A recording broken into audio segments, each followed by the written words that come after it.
This meeting is now being recorded. Hello, and welcome to the sixth webinar in the Measurement Error webinar series. I'm Sharon Kirkpatrick with the Risk Factor Monitoring and Methods branch at the U.S. National Cancer Institute. We're excited to kick off our sessions focused on examining diet and health relationships with today's webinar. Before we get started, please note that the webinar is being recorded so that we can make it available on our website. All phone lines have been muted and will remain that way throughout the webinar. There will be a question and answer session following the presentation. You can use the chat feature to submit a question. A reminder that you can find the slides for today's presentation on the website that's been set up for series participants. Other resources available there include the glossary of key terms and notation and the recordings of the preceding webinars. Now it's my great pleasure to introduce the presenter for today's webinar, Dr. Lawrence Freedman. Larry is director of the Biostatistics Unit at the Gertner Institute for Epidemiology in Israel, where he directs the research and consulting program in biostatistics and advises the government on public health policy. He's published extensively in the biostatistical literature, with particular emphases on cancer research and nutritional epidemiology.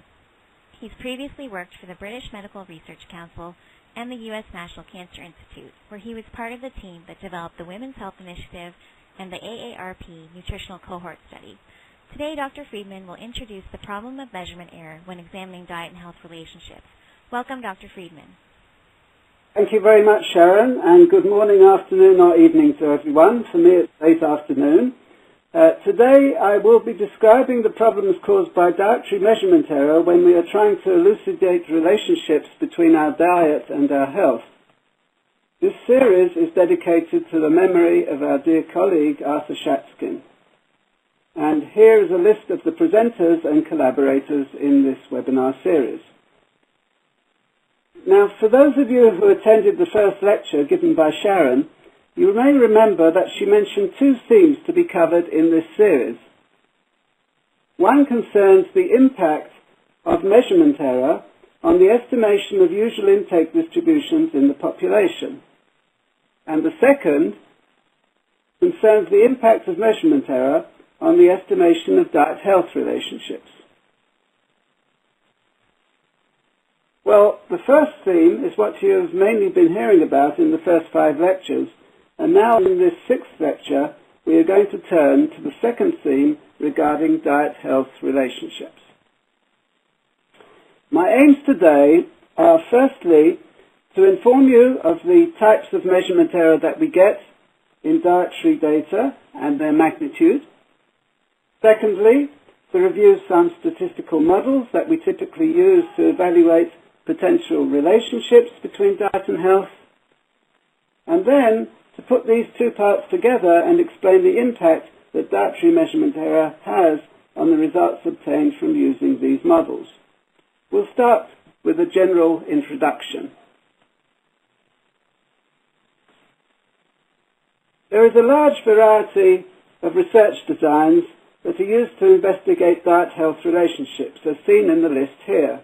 And they range from animal experiments, seen here at the top, down to randomized disease prevention trials at the end of the list here. However, not all of these are impacted equally by dietary measurement error. The designs that are typed in red here are the ones that are most affected. And of these, I will be focusing on case control studies and particularly cohort studies as the designs that are most commonly used to address such questions. Our main aim in these studies is to investigate the potential relationship between the intake of a dietary component, usually a nutrient or food, and a health outcome, very often the diagnosis of a specific disease, but sometimes also the level of a marker related to disease risk. In investigating this question, although it's not always explicitly acknowledged, we are usually aiming to relate the usual intake of the dietary component to the health outcome. The usual intake, by usual intake, we mean a long-term average daily intake.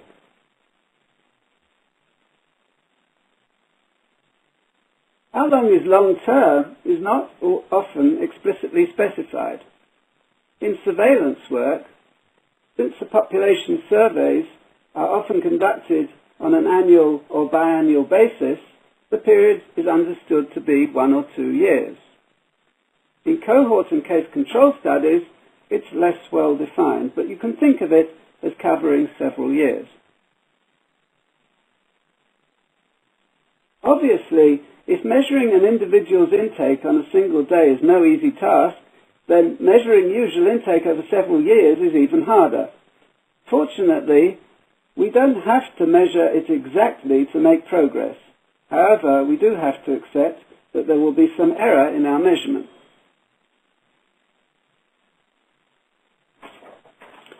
The instrument for measuring an individual's usual intake that has been used most widely in cohort and case control studies is the Food Frequency Questionnaire. Its main advantages are ones of convenience and cost, and it aims to measure long-term average intake, usual intake.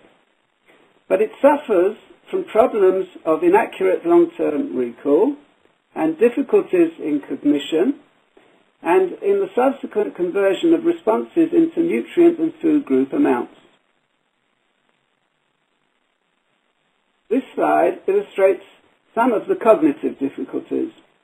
It is taken from the Food Frequency Questionnaire used in the Nurses' Health Study. Notice on this page for fruits intake the instruction on the left-hand side of the page. I will read it out. It says, please try to average your seasonal use of foods over the entire year. For example, if a food such as cantaloupe is eaten 4 times a week during the approximate 3 months that it is in season, then the average use would be once per week. Needless to say, such averaging in one's head is hard, even for a statistician. An alternative to the Food Frequency Questionnaire is the 24-hour recall. That instrument does carry some advantages over the Food Frequency Questionnaire, but it does not target usual intake and also has been very expensive to collect and code. Lately, a computerized version, the ASA24, has become available and will soon be undergoing validation studies. It could be that a series of 2 to 6 computerized 24-hour recalls may in the future provide an alternative, or more likely an added option, to the Food Frequency Questionnaire. In Lecture 10 in this series, Doug Mithune will talk about combining Food Frequency Questionnaires and 24-hour recalls. However, for today, we will assume that the study instrument is a Food Frequency Questionnaire. Dietary intakes will, of course, be measured with error. In order to understand the impact of measurement error on study results, we first have to understand the different types of error that can arise. The simplest type of error is called additive systematic bias. This occurs when an instrument causes every measurement to be too large or too small by a constant additive amount. In this equation, the amount of the error is denoted by the symbol beta subscript 0. The symbol Ri denotes the measurement on individual I, and T subscript I denotes the true value of the usual intake of that individual. This graph illustrates additive systematic bias. On the horizontal axis, we have the identity number of a participant in the study. The T value denotes the participant's true usual intake, and the R value his or her reported intake. You can see that everybody underreports by the same amount. The quantity beta subscript 0 on the previous slide is therefore a negative quantity in this case. The next step up in complexity is that in addition to additive systematic bias, we also have multiplicative systematic bias. The latter occurs when instead of reporting their true usual intake, the participants all report a fixed multiple of that intake. Here, the multiplying factor is denoted by the symbol beta subscript 1 and is the same for all participants. If beta 1 is less than 1, we get underreporting, and if it is greater than 1, we get overreporting. Putting the two sorts of bias together gives the equation shown here.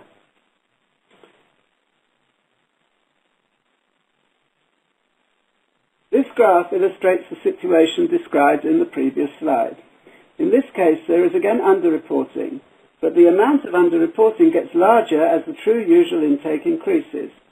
You can see that the underreporting is smaller here at the lower end of the scale than it is at the upper end of the scale here.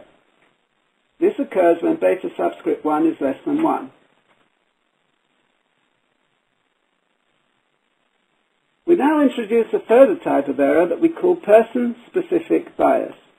This is an extra additive bias, but is different from additive systematic bias in that its value differs from one individual to the next.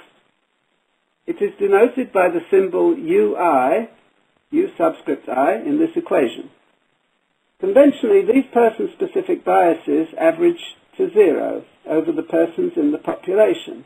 In other words, the average of the U subscript I values over the individuals is 0. Note that the terminology can get confusing here. The person-specific bias is indeed a bias, but one that occurs at the individual level, but not at the group level, because it averages to 0 over the individuals. On the other hand, additive systematic bias and multiplicative systematic biases are the same for all individuals, and therefore occur also at the group level.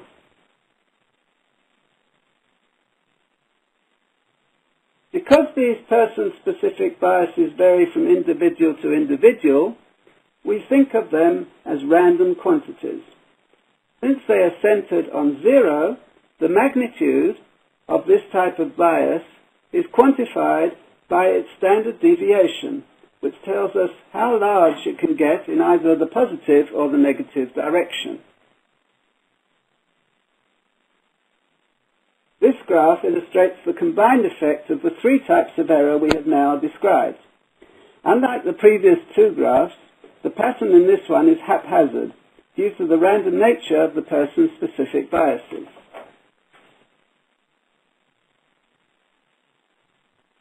The final type of measurement error is called within-person random error and represents the variation in reporting by an individual in a series of reports.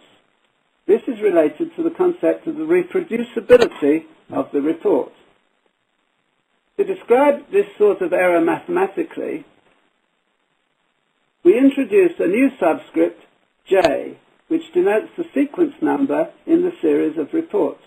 The term R subscript ij now represents the value given by person I on his or her jth report.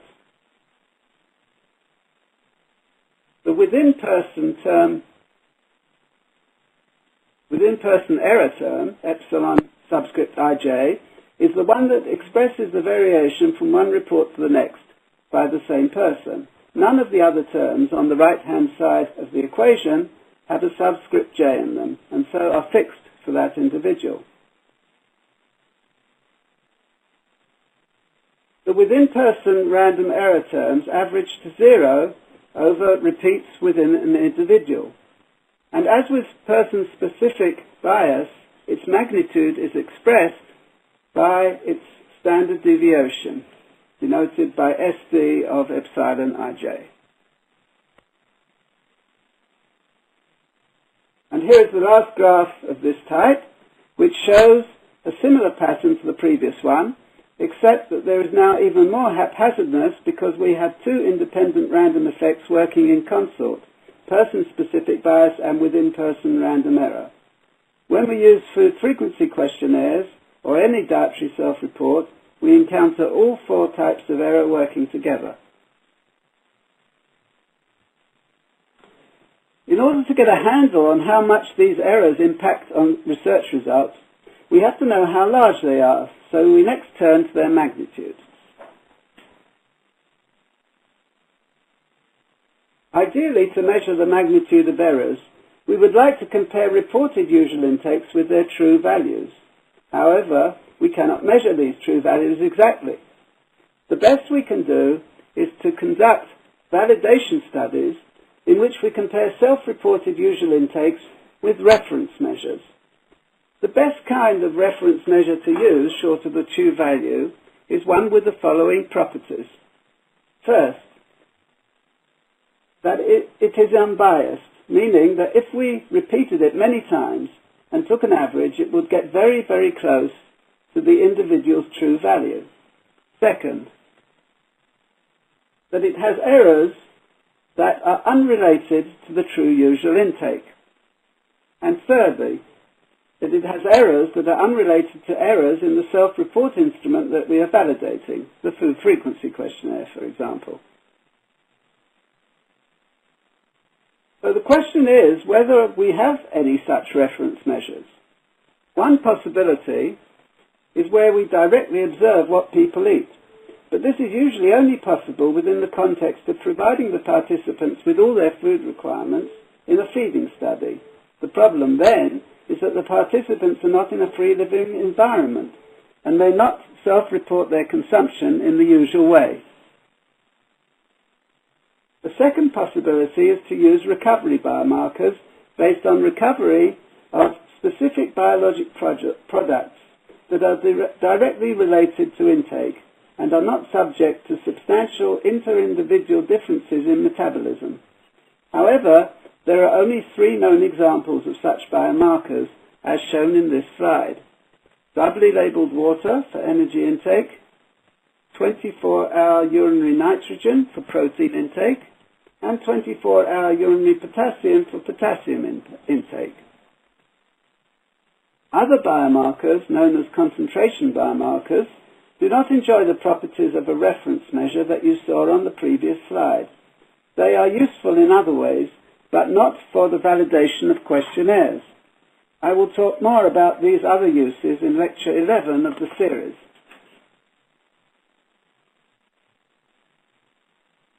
The earliest large validation study with recovery biomarkers was the OPEN study, whose features are shown in this slide. It included nearly 500 healthy adult volunteers who completed a 24-hour recall, a food frequency questionnaire, and provided assessments of 24-hour urinary nitrogen, potassium, and doubly labeled water. Repeat measures of each of these were included in the study. Here are some results from OPEN regarding bias in self-reporting at the group level. You can see that both for energy and protein intake, there is substantial underreporting using the food frequency questionnaire. For example, you can see that for energy intake in men, the mean report on the food frequency questionnaire was 1,961 kilocalories, compared to 2,842 kilocalories obtained using the biomarker. There was also some underreporting, but not as much, using the 24-hour recall, as seen in the mean value of 2,522 kilocalories here. The amount of underreporting of both energy and protein is about 30% in the food frequency questionnaire and about 10 to 15% on the 24-hour recall.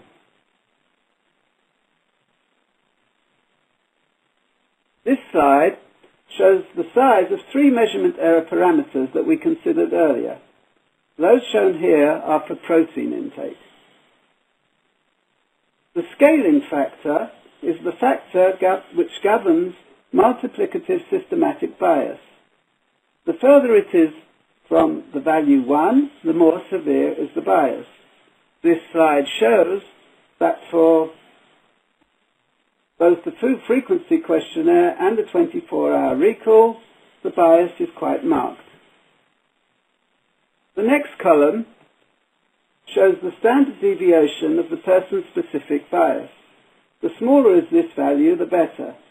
You can see that it is much larger for the food frequency questionnaire than it is for the 24-hour recall. The final column shows that for within-person random error, the pattern is reversed and is greater for the 24-hour recall than for the food frequency questionnaire. In other words, for the food frequency questionnaire, the dominating error is person-specific bias, whereas for the 24-hour recall, it is within-person random error. Part of the reason for the latter is no doubt due to daily variation in diet, since the 24-hour recall is a report of a single day.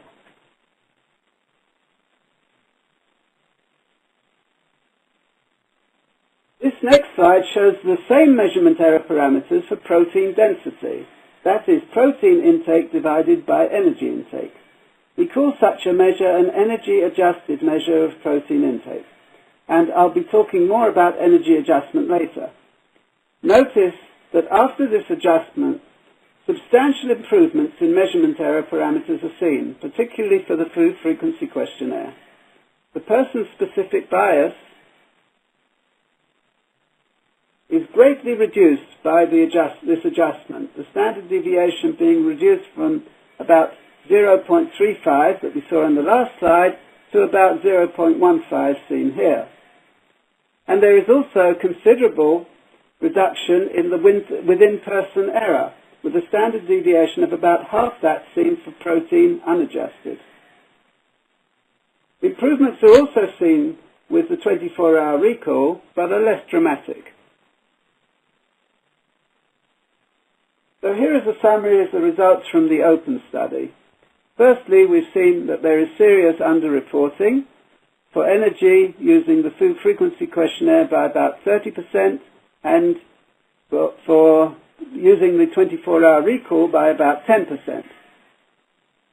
Then for the food frequency questionnaire, we saw that there is large systematic error, large person-specific bias, and smaller within-person random error. And we saw that the biases and random error can be reduced by energy adjustment. For the 24-hour recall, the systematic error is smaller. There is large within-person random error, but smaller person-specific bias. And what I did not mention earlier is that the within-person random error of the 24-hour recall is largely day-to-day variation and can be reduced by using taking the average of several repeat 24-hour recalls.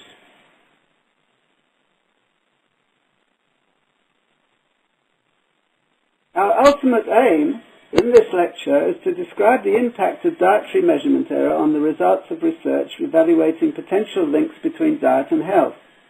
A further necessary step before we do that is to review statistical models used in nutritional epidemiology for estimating disease risk. The two main measures of disease risk that we will consider are the relative risk and the odds ratio.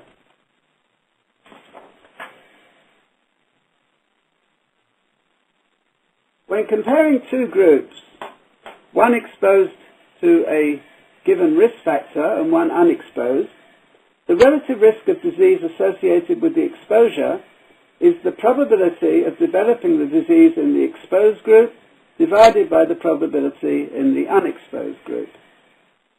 Sometimes it is more convenient to use the odds of disease rather than the probability of disease.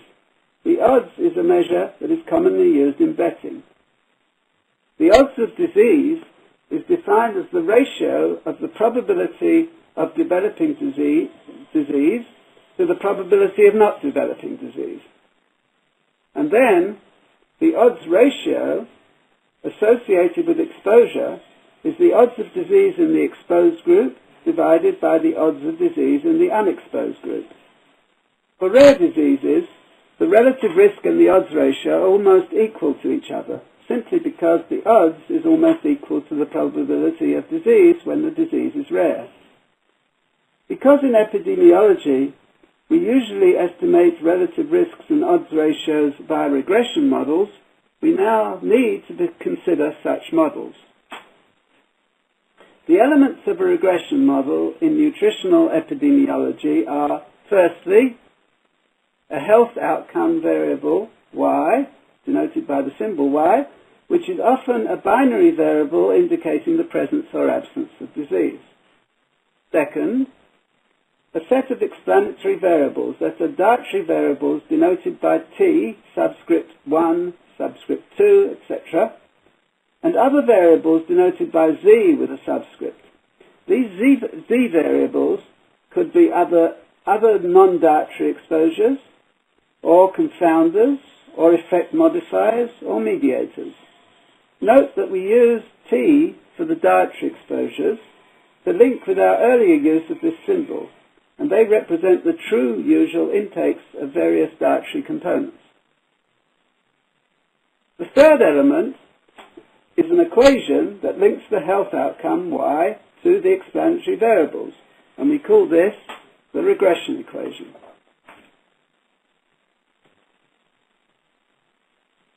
As an example, here is a logistic regression model that relates the odds of disease to dietary intakes and other explanatory variables. The y is a binary variable indicating presence of disease when y equals 1, or absence of disease when y equals 0.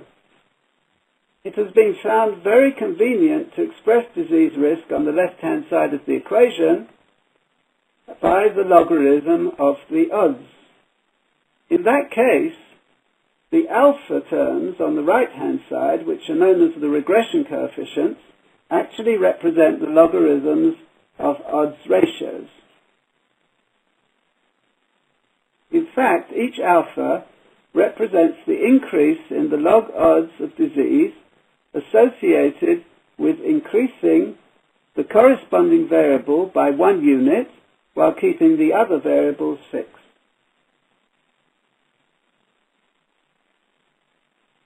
Here is a non-nutritional example of using logistic regression to estimate an odds ratio.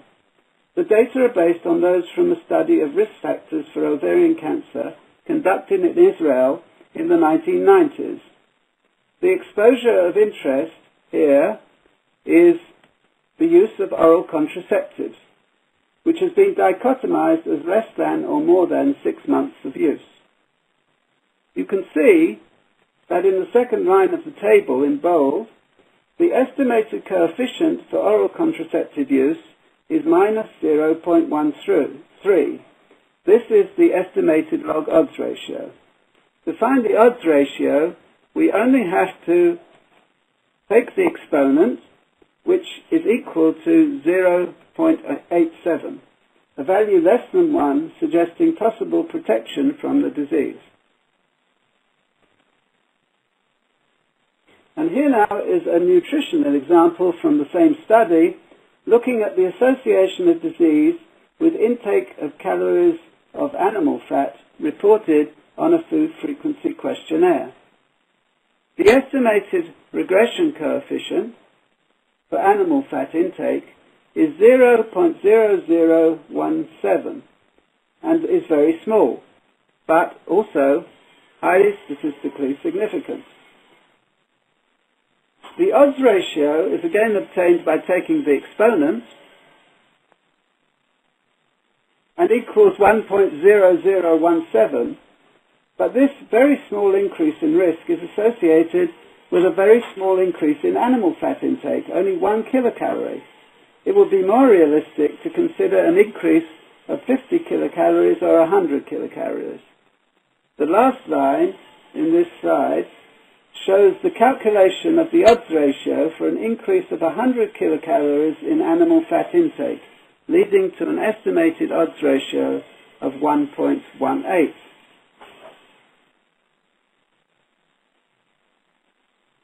In the previous slide, you saw a model with a single nutrient as the explanatory variable. An important issue in nutritional epidemiology concerns the question of whether to adjust for energy intake. The practical question, if one is using a food frequency questionnaire in the study, becomes, If you want to study an association between a given food frequency reported nutrient and a health outcome, should you adjust for food frequency reported energy?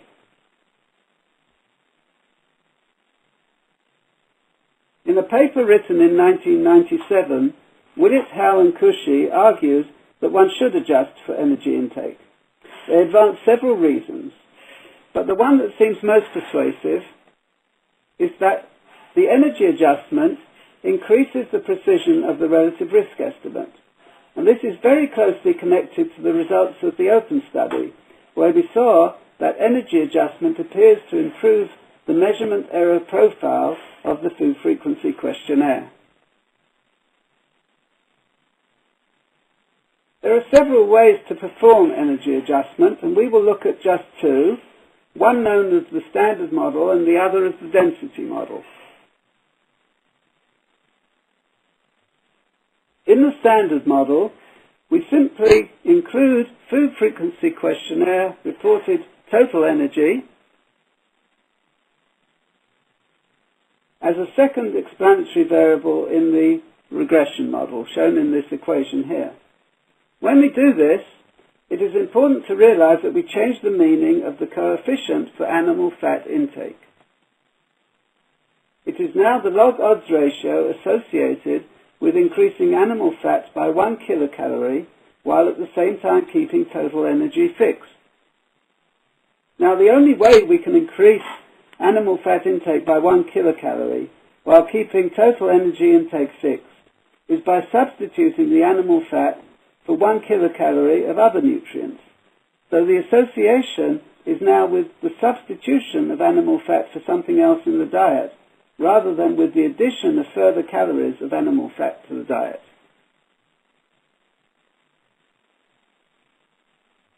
Here is an example of using the standard model in the Israeli ovarian cancer study. Note that the coefficient of the animal fat variable is reduced after inclusion of the total energy variable to about half of its previous value, 0.0017.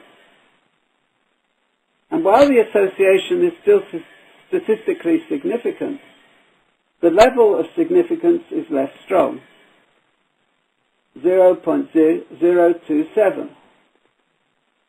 As before, it is possible to estimate an odds ratio associated with increasing animal fat by 100 kilocalories, but one needs to remember that this is an association with substituting that amount of animal fat for other nutrients.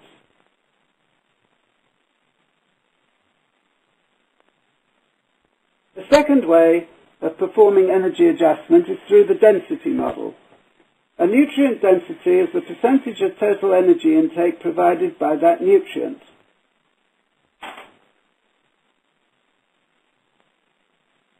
In the density model, we express the nutrient intake of interest as a nutrient density, and we also add total energy as a second explanatory variable, as shown in the regression equation here.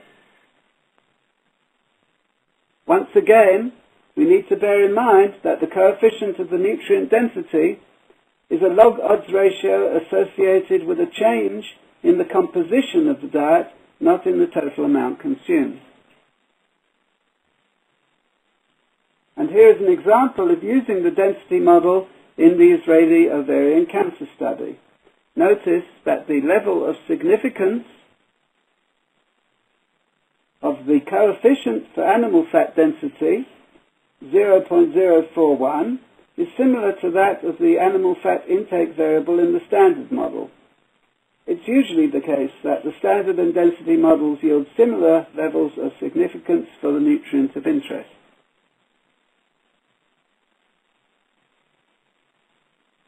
Of course, there's a whole lot more one could say about the use of regression models in nutritional epidemiology, but I hope that what we have just covered will be sufficient for us now to address the question of the impact of dietary measurement error on the estimation of odds ratios or relative risk. In this next section, I'll talk about the qualitative impact, and then later we'll consider its quantitative impact.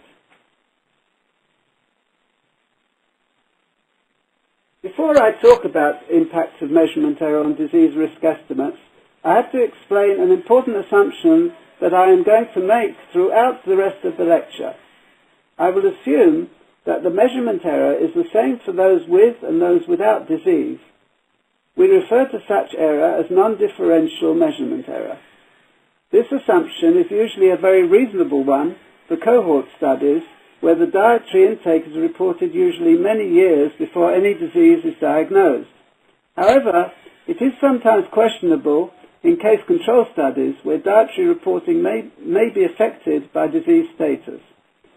For this lecture, I'm assuming that measurement error is non-differential. So the question is, how do the different types of measurement error that we talked about earlier impact on disease risk estimates? We'll start with additive systematic bias, and this slide reminds you what that is. This type of error usually has no impact on estimation of odds ratios or relative risks. The log odds ratio estimates are unchanged. The scatter about the regression line is unchanged. Significance tests are unaffected, as is statistical power of the study.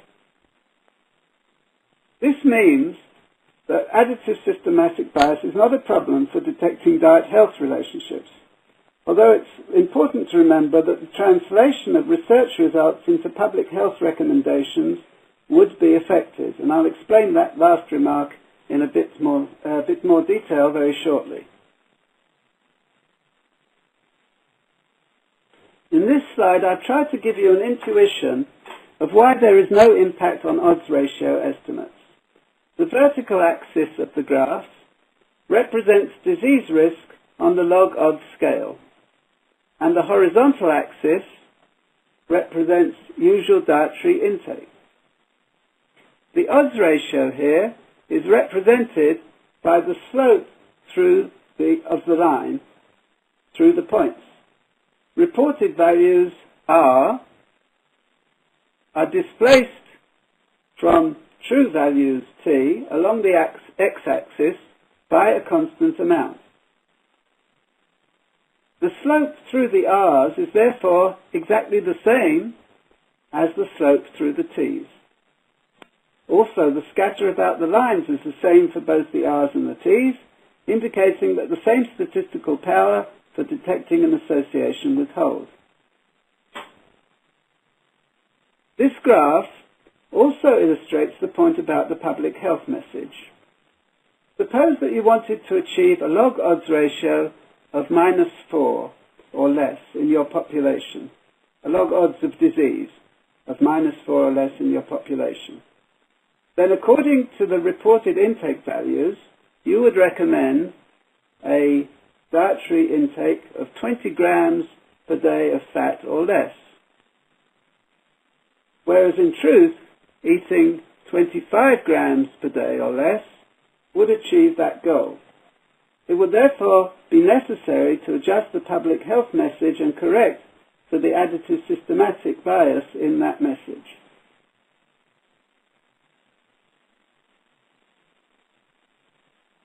When we have in addition multiplicative systematic bias, then the picture of the impact of the error changes slightly. Now, the log odds ratio estimates become biased and are scaled by the factor 1 divided by beta 1. Remember that the results of the open study showed that generally beta 1 is less than 1. So the log odds ratio estimates actually increase as a result of this multiplicative systematic bias. However, significance tests and statistical power to detect an association are not affected by the multiplicative bias. Because of this, and in view of what I will show you very soon, we have to conclude that systematic bias is not the major problem in our detecting associations of diet with health outcomes. This slide shows the increase in slope resulting from multiplicative systematic bias that I just mentioned. But you can also see that the scatter about the regression lines through the R's is not increased, and therefore statistical power is unaffected.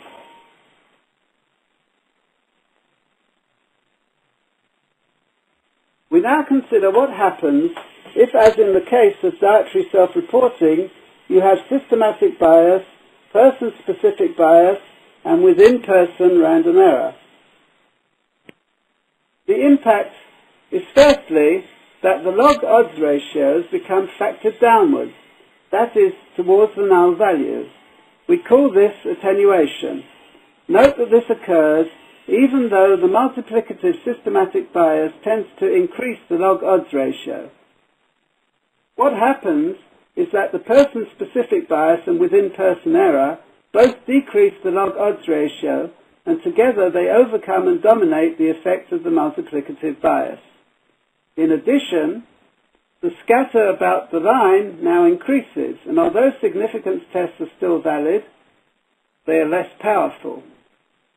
Because of the person-specific bias and within-person error, we lose power to detect the association. And thus, the random errors that are person-specific bias and within-person error are a major problem for detecting a diet-health relationship.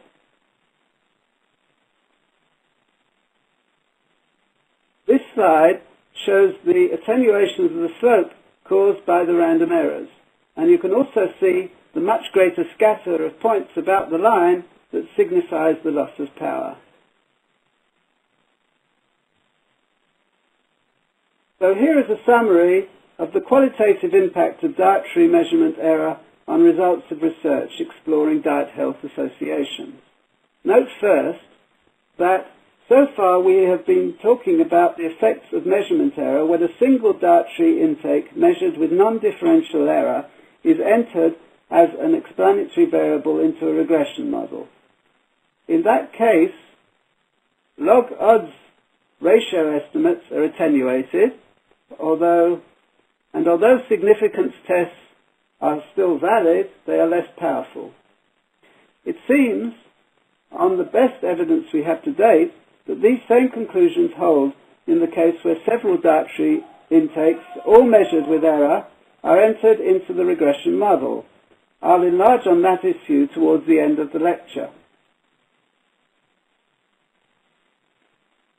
We are now going to consider the quantitative impact for simple models where there is a single dietary intake as the explanatory variable.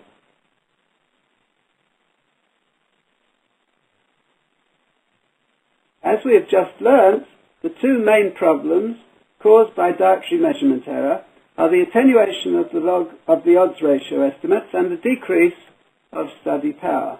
We will now see the size of these effects.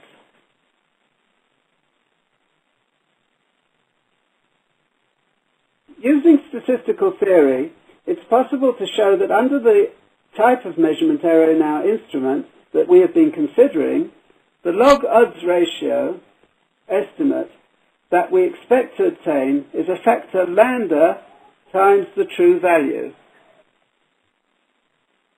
I'm just going to take 30 seconds off to close the window so that you don't get interrupted by noise that's coming from outside.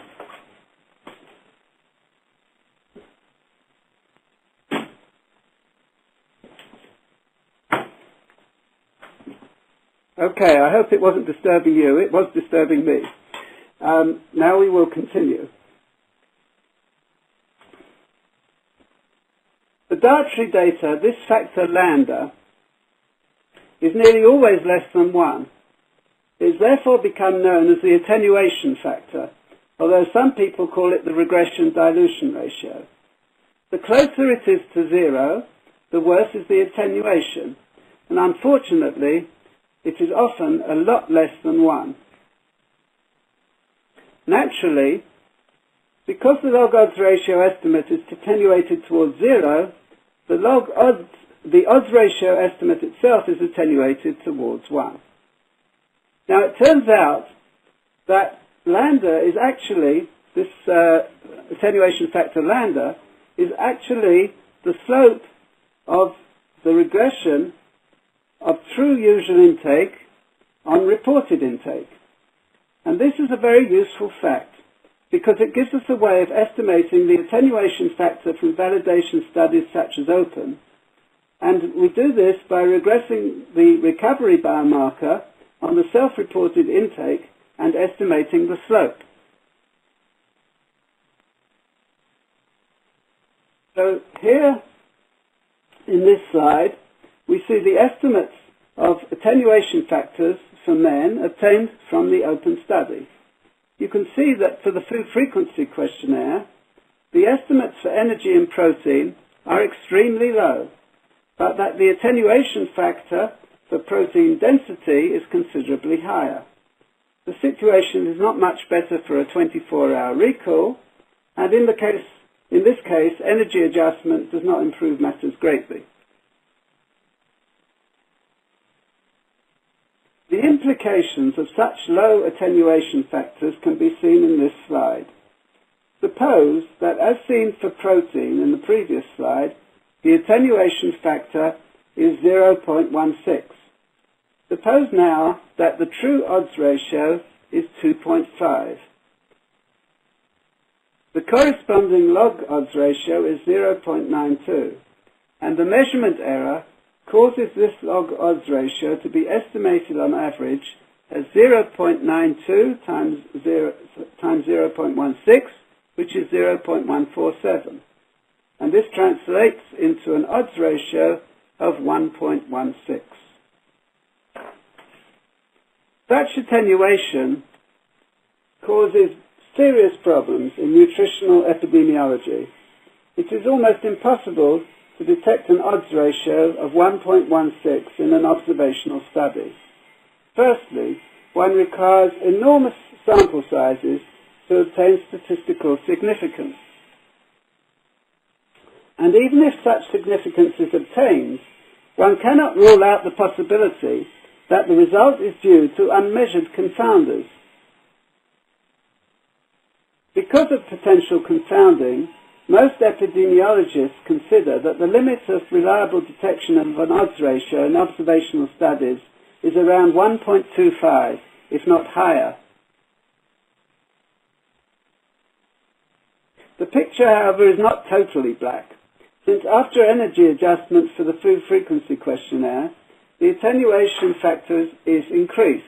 For protein density, in a previous slide, you saw that it was 0.40. So going through the same calculation as previously, we see that a true odds ratio of 2.5 is estimated on average as 1.44, which is more possible to detect, although still hard. Up to now, all the statistical analyses we have considered have been conducted on dietary intakes expressed as continuous variables. It is quite common practice to categorize dietary intakes into quantiles, such as tertiles, quartiles, or quintiles, and then to estimate the odds ratio of persons in the highest quantile to those in the lowest. Such an odds ratio is also attenuated, but now the attenuation is governed by a different multiplicative factor, which we denote by rho, since it is the correlation between the reported intake and the true intake.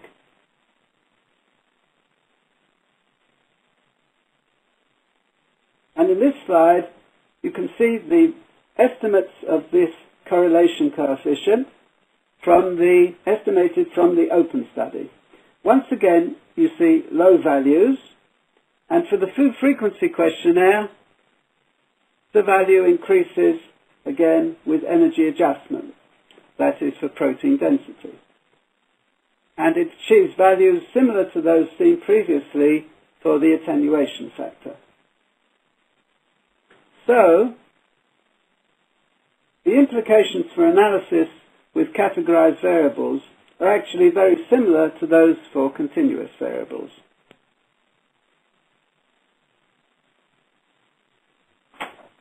The second problem caused by measurement error is the reduction of statistical power to detect a diet health association. Here also we can quantify the effect using statistical theory.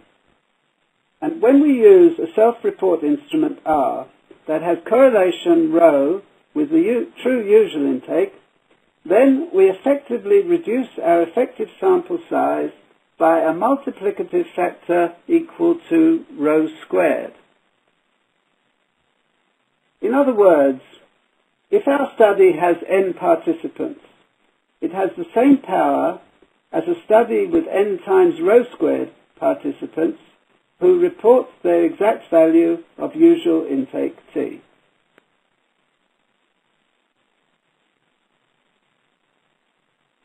Here is the table of correlation coefficients between self-report and true usual intake, estimated from the open data that you saw just a minute ago. Taking the example of protein density for the food frequency questionnaire, you can see that use of this instrument leads to an effective sample of 0.43 squared, or 0.18, times the actual sample size. In other words, use of this instrument, instead of obtaining an exact measure of intake, if that were possible, causes us to lose effectively 82% of our sample.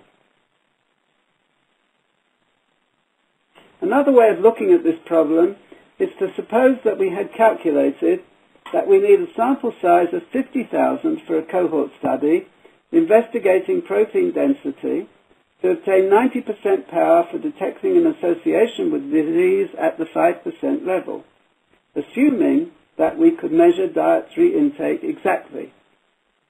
Then, because of measurement error, we would actually need 50,000 divided by rho squared. That is about 270,000 individuals. The measurement error causes a more than 5-fold increase in sample size requirements. Another way of looking at it again is that if we had forgotten to factor in the measurement error in our sample size calculations, and we opted for a sample size of 50,000, then instead of obtaining 90% power to detect the association, we would have a power of only 28%. In other words, we would have a rather small chance of detecting the association. For those interested in performing such calculations, the formula is provided here.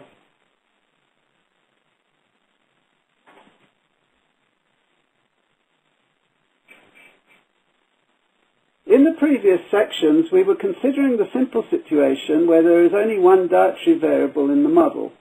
However, as we emphasized earlier, it is often recommended to include at least two dietary variables in the model, the nutrient of interest and total energy intake. So in this last section, we will consider in more detail if the previous conclusions change when there is more than one dietary variable in the model.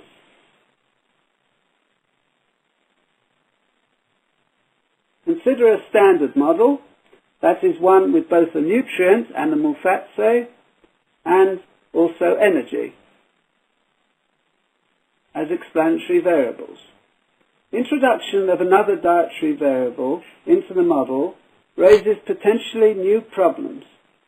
First, the estimated log-odds ratio could be biased in either direction. It could be attenuated as before, or alternatively it might be inflated. And related to this, the usual statistical test of significance for the odds ratio may not be valid. These new problems arise from a concept well known to epidemiologists in other contexts, that is called residual confounding. Suppose in a regression model there are two exposures. One is measured with error and one is measured exactly. If the two exposures, the true exposures, are correlated, then the exactly measured exposure will adopt a fraction of the effect of the error-prone exposure, and its own estimated effect will then become distorted.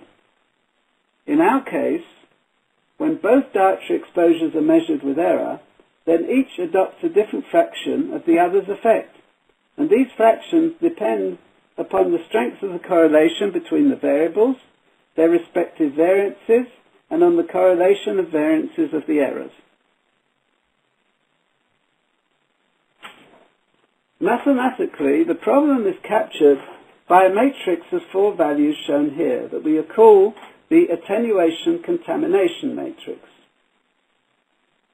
If the true log odds ratio for the 2 nutrients are alpha 1 and alpha 2, then concentrating on alpha 1, we expect it to be estimated on average not as alpha 1, but as lambda 1 times alpha 1 plus lambda 1, 2 times alpha 2.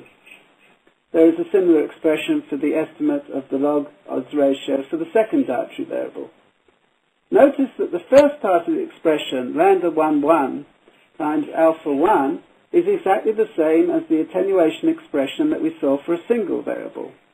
The second part of the expression, lambda 1, 2 times alpha 2, is the new part, the residual confounding introduced by the entry of a second dietary variable into the regression. For this reason, the off-diagonal terms of the matrix, lambda 1, 2 and lambda 2, 1, tell us how serious is the residual confounding. We call them contamination factors.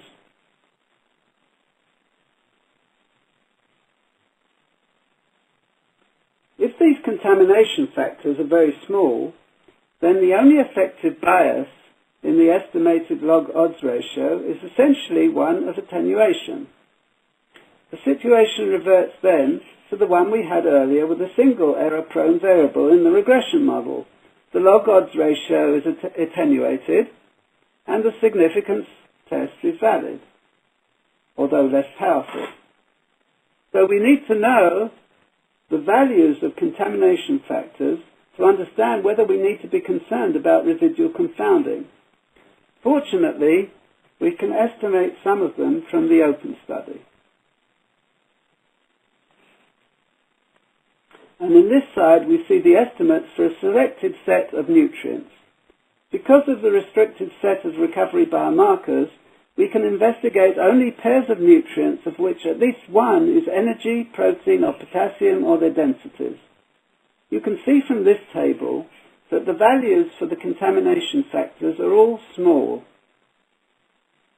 And the largest among this set of 24 values is 0.13.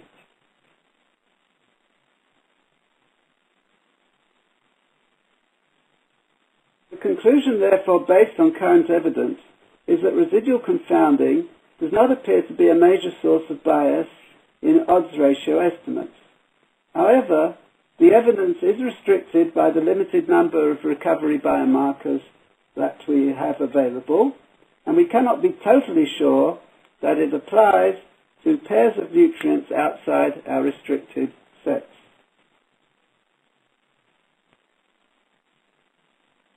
So, in summary, what we've learnt today is the following. Firstly, errors in self-reported dietary intake have a complex structure including systematic biases, person-specific biases, and within-person random error. Secondly, that the person-specific biases and within-person random error have a profound effect and profound impact on the estimation of disease risk parameters such as the log odds ratio. And estimates of these are severely attenuated, and the power of studies is severely reduced. For a food frequency questionnaire, these effects can be partially mitigated by energy adjustment, and for a 24-hour recall by taking an average of a series of 24-hour recalls. And the last thing we learned is that the same biases and random errors also cause loss of statistical power for detecting diet-health relationships. In the next lecture, we're going to study how we can correct the attenuation in the estimated disease risk parameter.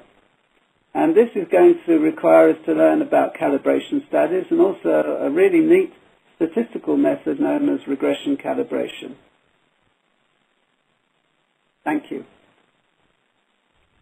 Thank you very much, Dr. Friedman. I certainly learned a lot from your talk, and we'll now move on to questions and answers from our audience.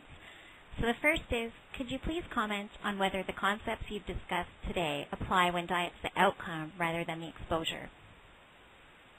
Thank you, Sharon. The answer is that there are effects and impacts of dietary measurement error when the dietary variable is the outcome and not the explanatory variable, but they are different. Essentially what happens is that the regression coefficients are still biased, but the bias is only impacted by the multiplicative systematic bias parameter beta 1, and the estimated regression coefficients are equal to beta 1, that beta 1 times the true value. So they are attenuated as much as beta 1 is, but they're not impacted by person-specific biases or by within-person random error. The person-specific biases and within-person random error do, however, increase the variance of the residual in the regression model and therefore do reduce power to detect the effect. Thank you. Next, will the series cover methods related to diet and health relationships using both FFQ data and 24-hour recall data? The series will indeed look at 24-hour recall data. There's a specific problem with 24-hour recall data in that often with nutrients or foods that are not regularly consumed, they lead to data which has large numbers of zeros in them. And I believe it's Dr. Kipnis will cover that particular issue and that problem later on in this series. That's right, in webinar 12. Dr. Kipnis will cover that. So next, is there a preferred method of energy adjustment, or does it depend on the situation? It does very much depend on the situation. The one particular aspect that comes up in the choice of which method to use is what sort of variable you are using as your dietary variable, whether you are using a continuous variable or whether you're using a categorized variable. For example, if you are using a continuous variable, it actually doesn't make any difference at all whether you use the standard method or another method which I haven't described, which is called the residual method. They lead to exactly the same answers. But if you categorize your variables, it's been shown that the residual method is better than the standard method and leads to less biased results. So it does very much depend on exactly which method you're using to analyze which model you're using to analyze the data in terms of your variables, which type of variable you're using, and other aspects as well. And there's also a certain subjective element. Some people really like using nutrient densities. I'm one of them, and prefer to use the density method because of that. They find it easier to explain the results that way. So there's a certain amount of personal choice involved as well. Okay, how do the results of OPEN compare to those of other biomarker studies? We're actually conducting at the moment a pooling study which includes OPEN together with 3 other large validation studies which have been carried out subsequently. 2 of them have been already reported. One is the ANPM study of the USDA, and the other one is the NBS, I think it's called, study of the Women's Health Initiative. And you can actually go and look up the results in those published studies. You will find that, for the most part, the results are quite comparable with OPEN. There are some small differences here and there, but generally speaking, the results are fairly consistent. Okay, this question relates to dietary assessments and what you mentioned about an FFQ covering long-term intake and a 24-hour recall covering short-term intake. If biomarkers capture short-term intake, can they still tell us about error in an FFQ?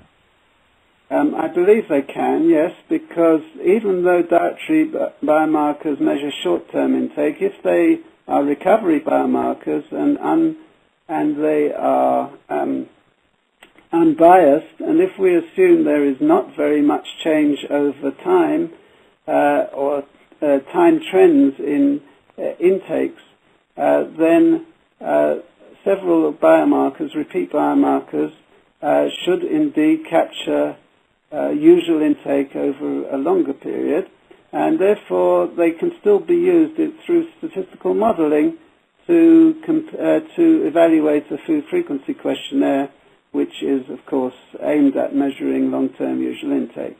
So the answer is yes, I do believe they can be used for that purpose. Could you elaborate on the differences between recovery and concentration biomarkers? The difference between recovery and concentration biomarkers is a topic that's been discussed much in the literature, and I'm sure you can find papers, especially those of Rudolf Karks, which go into this in great detail. In essence, the difference between the two for our purposes are that the recovery biomarkers, as I explained in the lecture, are thought and have been shown to have the properties that are very desirable for evaluating questionnaires, and that they are unbiased and they do not have errors that are related to the errors in the questionnaire. Concentration biomarkers are generally biased measures which do not directly reflect the intake of a particular nutrient, although they may be correlated to that intake. And so you cannot use them directly as a measure of the intake itself. Particular problem with them is that they, because they are the result of complex metabolic processes, and these processes differ in individuals, then they often depend on important personal characteristics. An example is with the carotenoids, which are known to be influenced by smoking. And so there are other extraneous variables which impact on them apart from the dietary intake itself, which makes their use and their analysis more complicated as a result.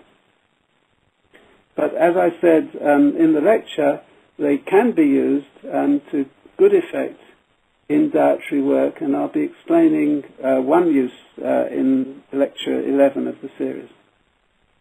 There was one more question on biomarkers, and perhaps you've just answered it or you want to defer it to lecture 11, but the question is, can you use FFQ or 24-hour recall data to relate dietary intakes to concentration biomarkers?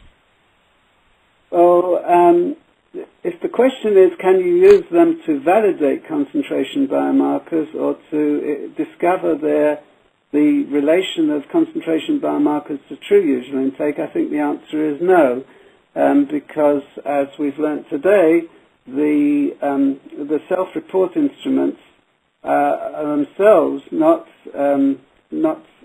unbiased measures of dietary intake. The best way of validating a concentration biomarker, and by that I mean discovering its statistical relationship with true intake, is to conduct feeding studies. And they have been done for the carotenoids, and there's now a very interesting large feeding study which is going on in Seattle, where 150 individuals are being fed what has been established as their usual diet, and a whole series of biomarkers are being measured on them over a period of, I think, 3 weeks. So that should provide us with some very interesting and useful data for future use of concentration biomarkers.